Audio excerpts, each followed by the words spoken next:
बराह रास्त आपको दिखा रहे हैं इस्लामाबाद के मनाजिर। रहनुमा पीपल्स पार्टी शरी रहमान इस वक्त तकरीब से खिताब कर रही हैं। So it is something that we have to look around us to lay our fingers into. In that sense, my point one is, for Pakistan and the world, the scatter is too great. The challenge is very, very, very quantum. It's not a 20th century conversation or a 20th century challenge. Quantum means it is everywhere, at all places, at the same time.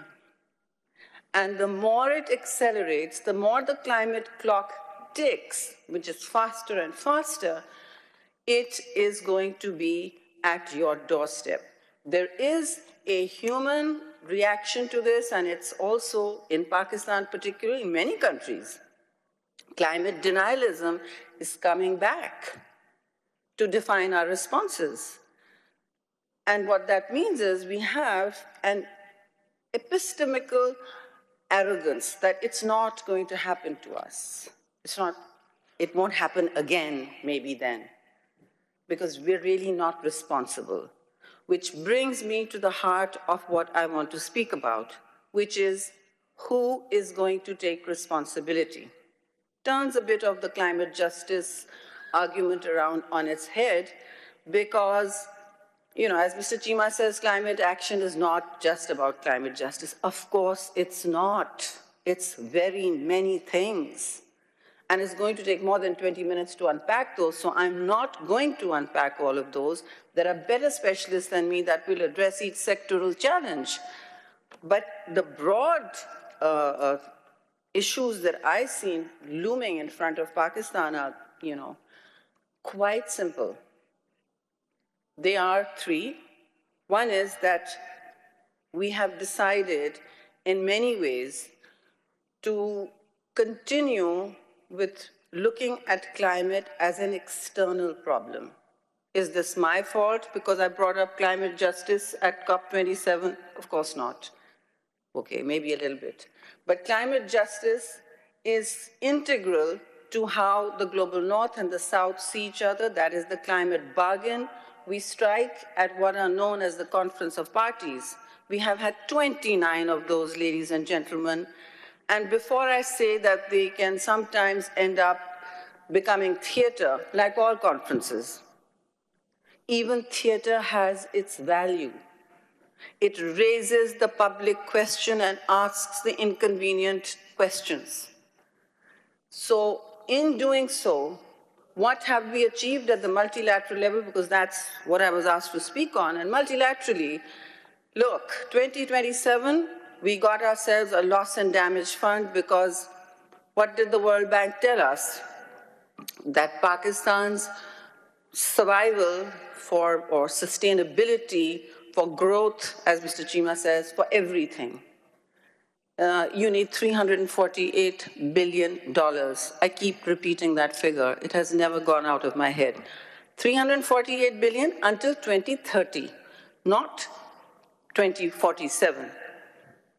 Mid-century is a different ballgame altogether.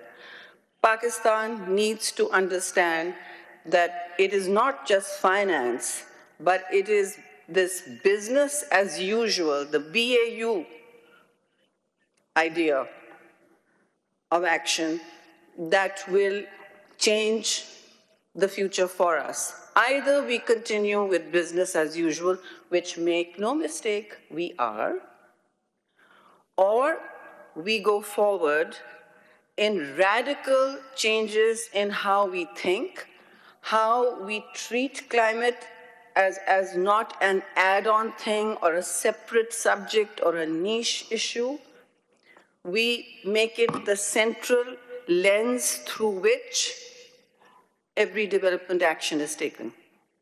And why I say it is because we have a strange relationship with multilateralism and ourselves. We are still unable to design, for instance, projects that I saw an earlier session talk about with great erudition. Climate finance is the bottleneck. It chokes everything. That's the second point for multilateralism. And most of the COPs, COP30 will also be about climate finance. without generating anywhere close to the quantum that the world needs, particularly the developing world. The developing world needs anywhere from $1.3 trillion per year to what some people estimate as $6 trillion. The figures are huge. They're huge. And everyone then asks, where will this money come from? At every COP, we're told, no, public finance internationally is not available. And I want to reiterate that message. My most important bumper sticker for Pakistanis today is, no one is coming for you. If your house is burning, which it is, please smell the flames and the fumes and get it together with the fire hose yourself. Okay, that is my most important message, which does not mean that if 4 houses away, I know that someone was responsible or partially responsible for setting this fire, I will not seek to bring them to justice. Let's not colonize our minds further. We should seek that justice. That is the heart of the bargain that is struck at COP29, or should be struck at COP30 rather, but we have lost leadership on loss and damage. You don't even hear about it. It has not raised more than $800 million.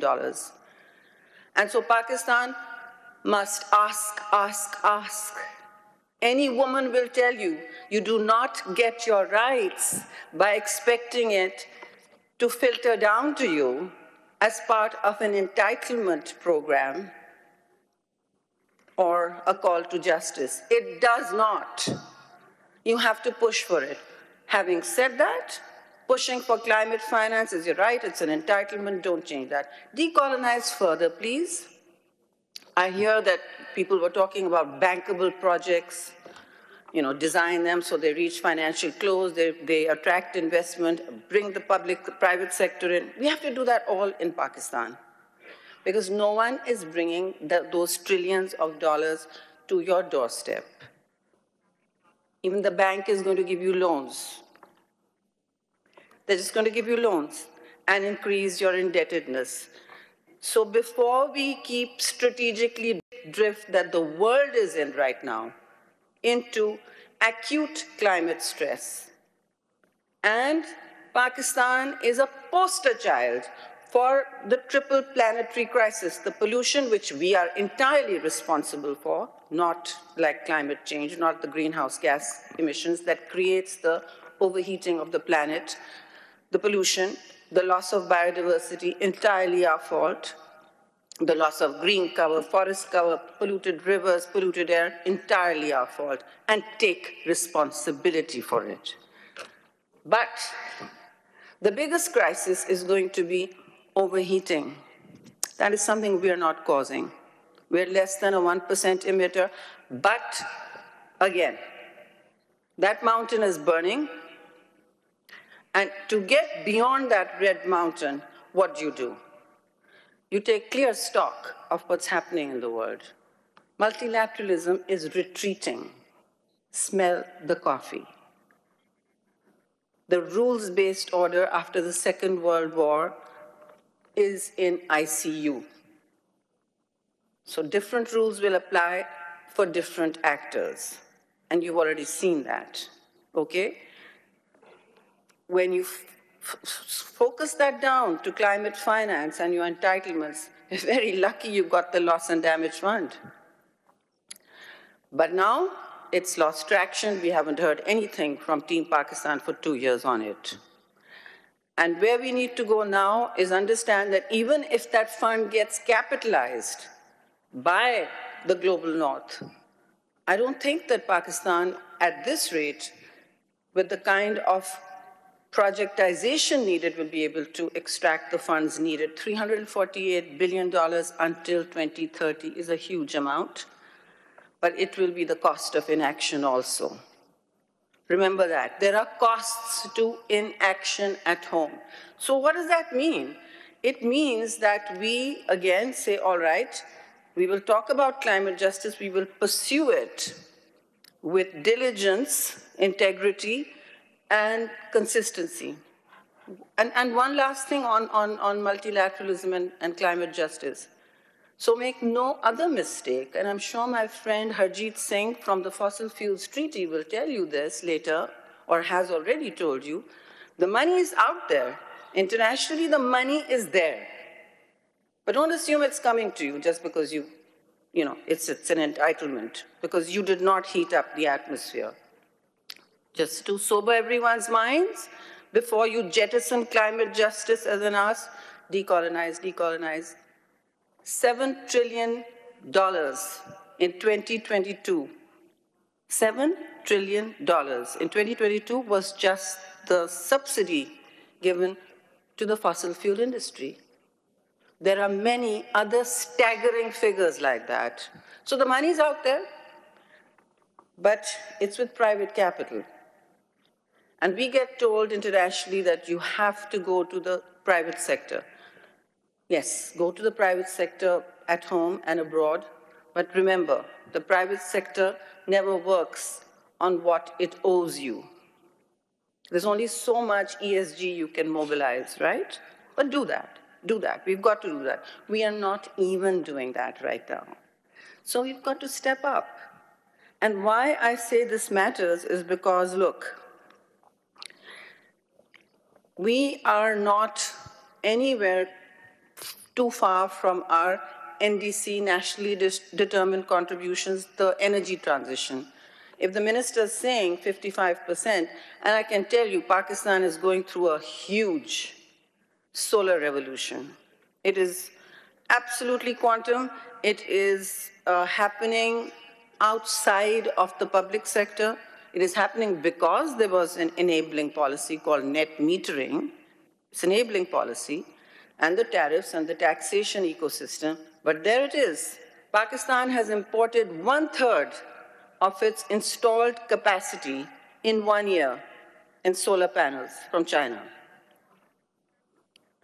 That should tell you something.